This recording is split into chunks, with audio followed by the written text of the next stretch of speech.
What took you so long?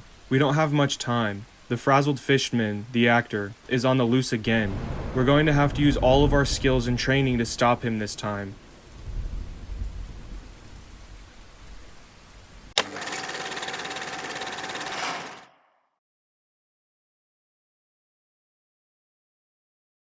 Welcome to our all-new It Only Takes a Minute Cybersecurity Special 2020.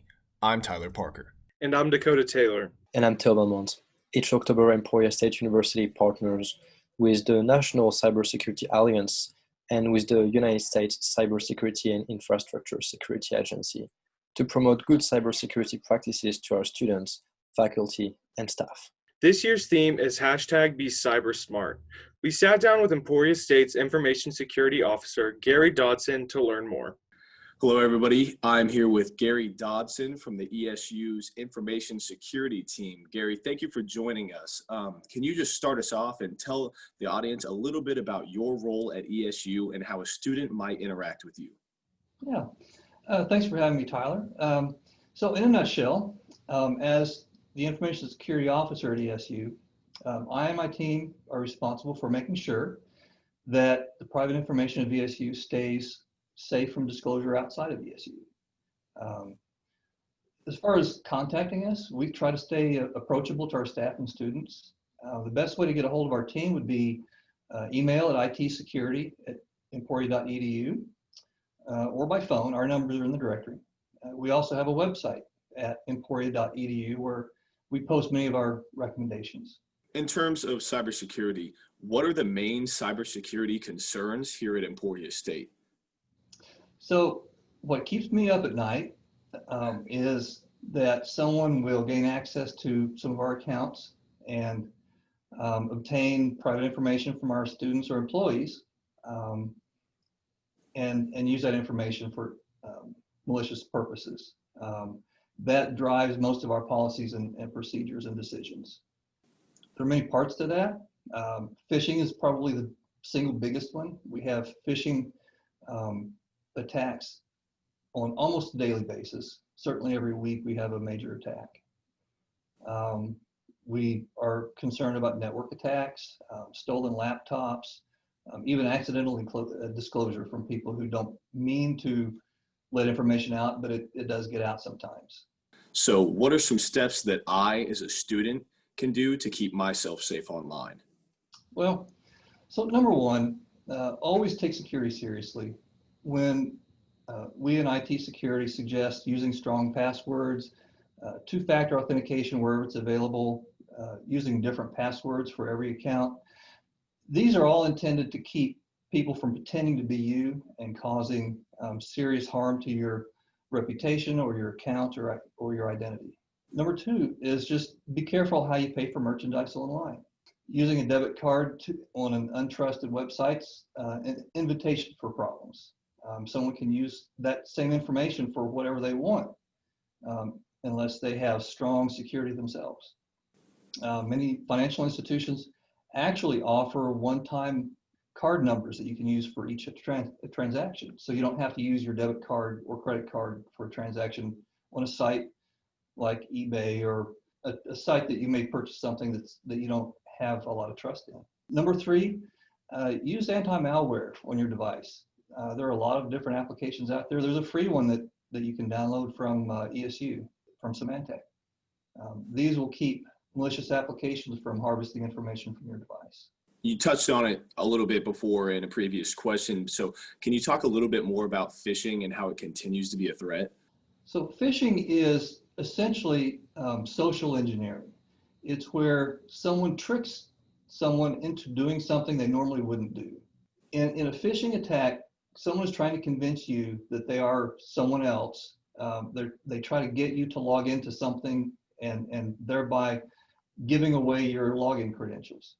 That's the typical attack that we see. There may be a case where someone sends you an email with a link that they want you to click. Clicking that link might give you malware on your device. It might take you to another website that looks legitimate that you would be asked to log into. So those are the main ways that phishing can cause us problems. And most of what we do with education and outreach is to educate people about why this is a problem and how to spot those danger signs that might keep you from falling victim. On top of phishing, privacy is another topic that comes up frequently in terms of cybersecurity. So with so many things online, how do we go about using social media, Facebook, Instagram, and one of the newer ones that's been controversial, things like TikTok. How do we go about using those and still stay safe? Yeah, I agree. Social media is everywhere. The easiest answer is don't use it, but really to be part of the public square, yeah, and to be connected to your social groups, you really have to have some means of communicating, and that's a convenient one to use. Unfortunately, these means of communication are abused by those who want to gather information about you. Some things that you can do to keep safe and prevent having someone get information about you that you don't want them to have. Number one, always check your security settings. You can set social media accounts so that they only share with certain people, your group of friends. The other thing is be careful about what you post on social media. You don't want to ever tell someone on social media that you're going to be away on vacation at a certain time. If that information gets out, you may come back to find your house has been burglarized because you just told everyone in the world, hey, I'm going to be gone on this particular week. The other thing people don't think about is social media is forever. What you post on social media is going to be there 10 years from now when you're trying to find a job. So, and many employers have used social media as a way to gather information to find out, someone's character before they're ever hired. So just be careful, think ahead. Don't put anything on there that you don't want people to see, 10, 20 years from now. I guess those are the main ones. And to touch on that, I feel like we see that more and more, like you said, with jobs not wanting to hire somebody because of a post that could be, 8 to 10, sometimes, 12 years ago. And, they might have been young and adolescent and not really thinking about their future career. But, one of the biggest things you see in the media, me personally, I guess, is athletes. And you see it all the time with athletes, about to go to the draft. And then all of a sudden, there's a tweet that resurfaces from 2009 and it completely diminishes their reputation. In this cancel culture especially, there are things that you can say that may have been okay at the time, but now it's not something that people say, and even things like that can get you into trouble. Absolutely. And it is those things from the past. It seems that we're still fighting the battles that began, decades ago.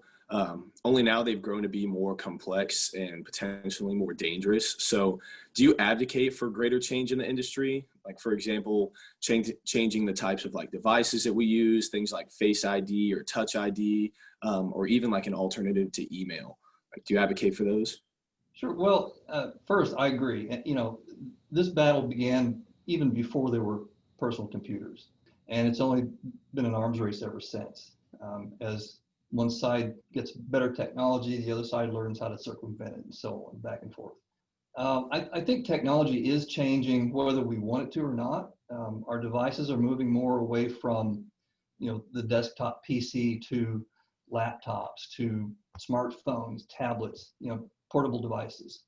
As miniaturization makes devices more powerful, you don't have a need for some of the more traditional computing machines. As far as new types of identification, I agree that biometric authentication is probably the most secure there is. And I see that a lot more in, fingerprint readers, facial recognition, things like that on your device.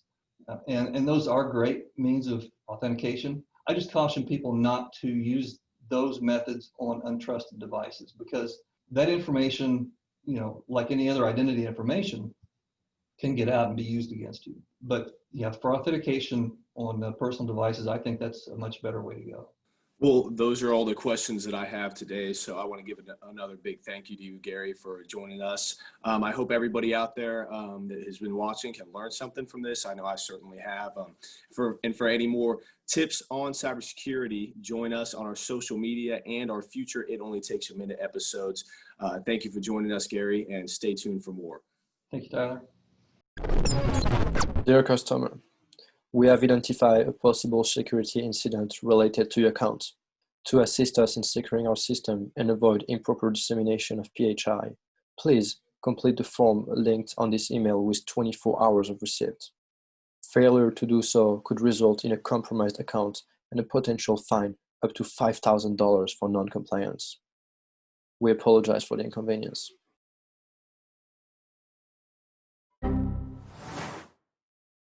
As you saw in our skit, literal bad actors will use fear and urgency to push you towards bad decisions.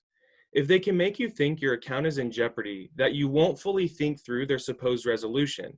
In the case of our skit, divulging personal information under the disguise of helping to protect the bank or supporting an investigation, you'll notice they even insinuated a monetary fine as one more incentive to make sure you acted. But there were telltale signs that this email was indeed a fraud. First, it was addressed to customer. Legitimate messages will typically address you personally, not in a generic way. And while we don't show it here, a careful reading of the email address would have identified it as coming from a Gmail account. No bank is going to use a public Gmail address. If our victim had noticed these things and not acted promptly, they could have contacted the bank directly via phone. In our skit, we used a bank, but in reality, these types of phishing attempts can come from many different sources, whether it be credit card companies, government notices, or even places that you shop at. I played a detective in our skits, but you're the one who will need to do this trench coat and be the hard-nosed detective of your story. Be aware, stop and think. Look for the signs and listen to your instincts when you suspect something is fishy, because more than likely, you're going to be right. While it has become a common phrase over the past few years, election season has certainly seen a rise in fake news. But what does that really mean? We sat down with ESU's virtual learning librarian and assistant professor, Bethany Odell, to find out. Hello, Bethany. How are you today? I'm doing good. How are you? Can't complain. It's a little cold for my taste, but not too bad. To get us started, can you give us an inside look at the day-to-day life of your position? Sure. So my title is the Virtual Learning Librarian, and I'm assistant professor at the University Libraries and Archives. And so basically my job as a virtual learning librarian is doing mostly things with the virtual community of campus. So I work with mostly online students, but I get the privilege of also working with face-to-face students when I'm doing library roles like reference materials, things like that. Okay, so your title is Virtual Learning Librarian, and you working with online students. Is your position relatively new due to COVID, or has your position been around for a while? No, it's been a while. I've been at Emporia State for almost 5 years now, and so it was actually kind of a new position. Kind of when we started, when I first applied for the position, I get a lot, when I go to conferences, I get a lot of, wow, what does that do? And in some ways it's very similar to like a instructional design librarian, doing a lot of things with Canvas. Working online as well as in person, very nice. First question I have for you today is, how would you define fake news? Basically, fake news is misleading information. It's false information, and it's been created with the intention of misleading or manipulating an audience topic. So it's not necessarily news sources specifically. I think that's mostly the leading source that does fake news, but it can be any kind of source as long as it's not true. You say it can be any kind of source. Where does fake news come from? More so, how does it work its way into the news broadcasting stations? Right. So fake news comes from everywhere. That's the unfortunate thing, especially with the way the internet works now. Anybody can post anything on the internet, and that's the scary thing. So you can be somebody that doesn't have any credibility whatsoever and just start posting stuff out there. One of the fascinating things, especially as we're getting into like the election season, is people get paid to write fake news, and that's with the purpose of misleading people and giving them a different idea of who they should be voting for. Yeah. And I think that we often fall victim of this scenario because when we're using social media, we see a lot of memes or we see a lot of titles that have clickbait titles, and we, at the moment, maybe we don't evaluate those resources until we actually have that pop up in our head again, and maybe we're sitting with our friends and it just comes back to us and we're like, oh, did you see this? And so we're sharing that without even realizing that it's completely fake. If my only form of news is social media and websites, how do I protect myself? Are social media companies not preventing propagation from their platforms? Yeah, it's really important that we practice exercises such as evaluating the content that we are exposed to. So, just being in best practice of always asking questions, looking at something and questioning if it's true or not right from the very start. So, when you're looking at something, check the credibility of the author who's publishing it, even looking at the publishers, outlet that's publishing it, maybe the news source, maybe it's a certain organization that's sharing it, and questioning the credibility of that outlet, and then also looking at the content within the actual article. Do the links actually work, or do they send you to something else and it's just for the sake of looking official, or even the date. Looking at the date, is it relevant to the time or the topic that you're looking at? So especially with the elections coming up, we see a lot of that coming in using pictures that have been photoshopped. So even questioning and finding the original image that was used. You bring up the election. This presidential term has been one of the most controversial regarding fake news. Fake news is known to have a political bias, but what are some of the ways we can protect ourselves from these biases? Yes, there's definitely bias of fake news because that's kind of the agenda behind publishing fake news, right? Is to mislead people and to convince them of something that isn't basically true. So it definitely helps to ask those questions, but also to keep in mind that fake news isn't just targeted at the elections or politics, but it applies to any kind of topic. I think for the most common is those gossip magazines we see in the grocery store for celebrities. Celebrities are a huge target all the time for fake news. So I think we have to take a step back and look at fake news as it's everywhere. It's in any kind of resource that we're exposed to. Taking that step back and acknowledging that fake news is everywhere, from your library perspective, what is ESU doing to protect me as a student against fake news? Okay, so we have a lot of options available to students, and I want to say not just students, but staff and faculty, because the library is for everybody. And what we have is we have our news sources, or even just the databases in general. We have over 150 databases that we pay a lot of money for so that we can provide credible information. So just right off the top of my head, we have the New York Times, we have the News Bank, which has all of our local newspapers like the Wichita Eagle, the Kansas City Star. There's Nexus Uni, which was formerly LexisNexis, that has a lot of that content as well.